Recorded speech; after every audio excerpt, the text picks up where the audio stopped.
esse é o mote a que hoje obedece a maior parte da prática médica. A meu ver, insisto, com muito exagero, porque a medicina ainda não se converteu propriamente num diálogo, num diálogo muito elevado e tranquilo e não emocional entre o paciente e o médico. Isso subverte totalmente as regras da divisão do trabalho e da divisão de informação entre pessoas numa sociedade. Porque é que de repente as pessoas, só porque estão doentes, de repente por uma iluminação qualquer, tipo Pentecostes, começam a saber de medicina para poderem ter diálogos frutíferos com os seus médicos e os médicos entrarem num diálogo com o paciente, ficando imediatamente convictos que o paciente absorveu tudo e todas as implicações que para eles lhes demorou um curso e depois uma vida inteira de prática a absorver. Bom, seja como for, neste caso, eu diria que há logo uma forma muito importante de consideração que deve mitigar este respeito pela autonomia, que é as questões da vulnerabilidade e da dependência. Muitas destas questões são de doentes terminais, como eu disse, e no doente terminal há uma dependência. Ele pode estar racional, ele pode ter diálogos muito construtivos, pode querer ter muitas decisões, mas ele está à mercê. Ele já não pode livrar-se sozinho. Ele já não pode reciprocar, ele já não pode ameaçar ninguém de que retalia do caso de não acontecer. Portanto, ele já não é capaz de ter as interações normais com as quais nós, por exemplo, impomos o respeito na vida social. Ele está totalmente vulnerável, ele está totalmente dependente e, portanto, é nessa altura que vamos reclamar dele autonomia, isso não será uma ficção. É uma pura reflexão jurídica. Depois a questão do paternalismo. A paliação não será também um reduto paternalista? Porque, vamos lá ver, por um lado, nós podemos dizer que a paliação é uma inevitabilidade, se nós nos apercebemos da escassez de meios. Mas eu há um bocadinho já disse, não, isso não é bem a questão da paliação. Isso às vezes é uma questão que nada tem a ver com a paliação, porque até aumenta o sofrimento.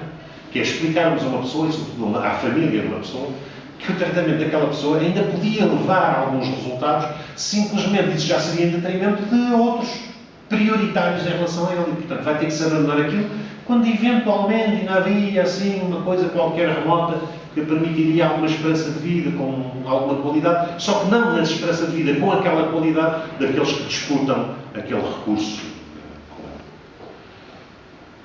Na paliação, pode haver um paternalismo neste sentido de que há uma decisão que é tomada a essa altura de sobrepor uma consciência da necessidade de concentração do sofrimento em detrimento da terapia da cura. Já não necessariamente, ou não inevitavelmente por razões económicas, mas muitas vezes por razões objetivas de viabilidade do tratamento. Então a ponderação é esta. Prosseguirmos no tratamento, por exemplo, pode induzir o paciente numa esperança que seria demasiadamente cruel.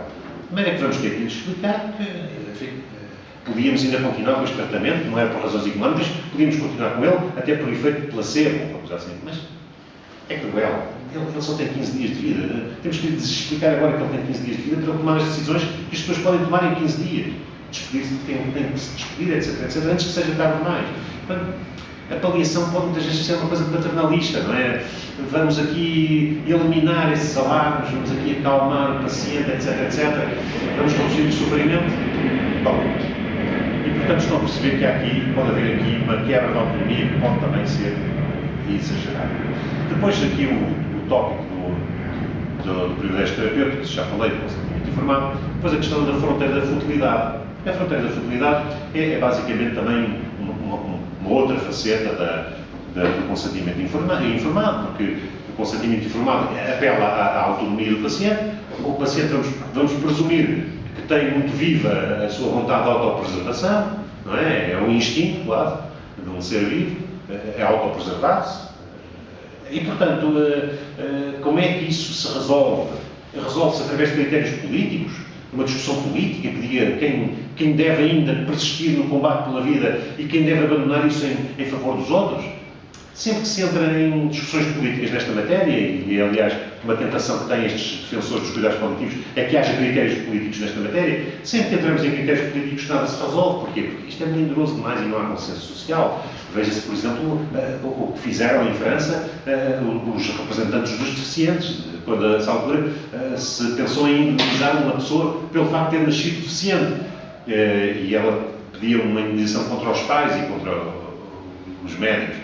E depois os deficientes disseram, não deem indemnização. Porque se deem indemnização, o que é que estão a dizer do nosso estatuto como deficientes? Que nós somos um dano, pelo facto de estarmos vivos, que é isto? Normal. Portanto, quando se entra na questão política, a nossa imaginação nunca é tão rica, uma variedade de interesses que podem ficar chocados com estas decisões. Então, a nossa atitude, muitas vezes, é uma atitude, vamos dizer, um pouco cobarde, que é permitirmos o bedside rationing, que é dizer assim, os médicos resolvam. Os médicos digam quem é que vai viver e quem é que vai morrer. E é o que eles praticamente fazem, é o que eles estão constantemente a fazer. Por exemplo, quando eu ouço,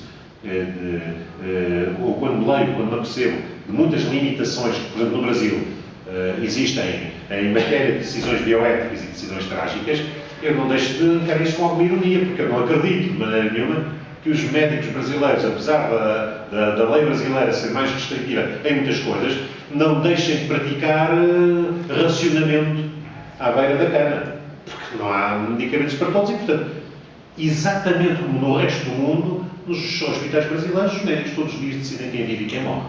Através de critérios que eles procuram objetivar um pouco, às vezes remetem para conselhos de ética, para tentarem encontrar algum respaldo, alguma proteção